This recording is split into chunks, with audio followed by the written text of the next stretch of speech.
Hello guys, ഈ പുലർച്ചെ തന്നെ ഞാൻ പോകുന്നത് റെയിൽവേ സ്റ്റേഷനിലേക്കാണ്. ഇന്ന് ഞാൻ ദേ കോട്ടയത്തേക്ക് പോവാം. ഏട്ടനില്ല കേട്ടോ. അപ്പോൾ ട്രെയിനൊക്കെ കയറി ഞങ്ങൾ കോട്ടയത്ത് എത്തിയിട്ടുണ്ട്.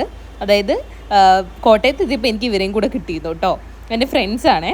അപ്പോൾ നമ്മൾ ആദ്യം തന്നെ പോയിട്ട് ഓരോ വാച്ച് ഗിഫ്റ്റ് വാങ്ങി. പിന്നെ ഫാൻസിയിൽ പോയിട്ടുണ്ടായിരുന്നേ. സാന്ദ്രയ്ക്ക് കുറച്ച് സാധനങ്ങൾ വാങ്ങാനുണ്ടായിരുന്നു. കൂടെ ഞാൻ അവിടെ ഒരുപാട് കളക്ഷൻ കണ്ടപ്പോൾ 1-2 കമ്മലൊക്കെ വാങ്ങി കേട്ടോ. ഞങ്ങൾ ആക്ച്വലി കോട്ടയത്ത് വന്നതിൻ്റെ ഉദ്ദേശം മീൻസ് ഞങ്ങളെ PGക്ക് പഠിപ്പിച്ച സാറിൻ്റെ കല്യാണമാണേ. അതായത് കിരൺ സാറിൻ്റെ കല്യാണം. സോ കല്യാണം കൂടാൻ വേണ്ടിയിട്ടാണ് എത്തിയിരിക്കുന്നത്. ഗിഫ്റ്റ് വാങ്ങിച്ചിരിക്കുന്നത് സാറിന് തന്നെയാണ്.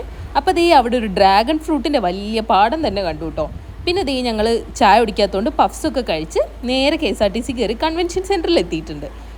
ഇതാണ് ഞങ്ങളുടെ ടീച്ചേഴ്സ് കേട്ടോ. PG പഠിപ്പിച്ച് കല്യാണ ചെക്കനും പെണ്ണും, അതായത് കിരൺ സാറും സാറിൻ്റെ വൈഫും.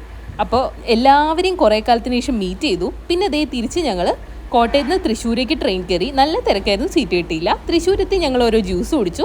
പിന്നെ ഞാൻ വീണ്ടും റെയിൽവേ സ്റ്റേഷനിൽ പോയി നാട്ടിലേക്ക് പോന്നു. അപ്പോൾ ബൈ.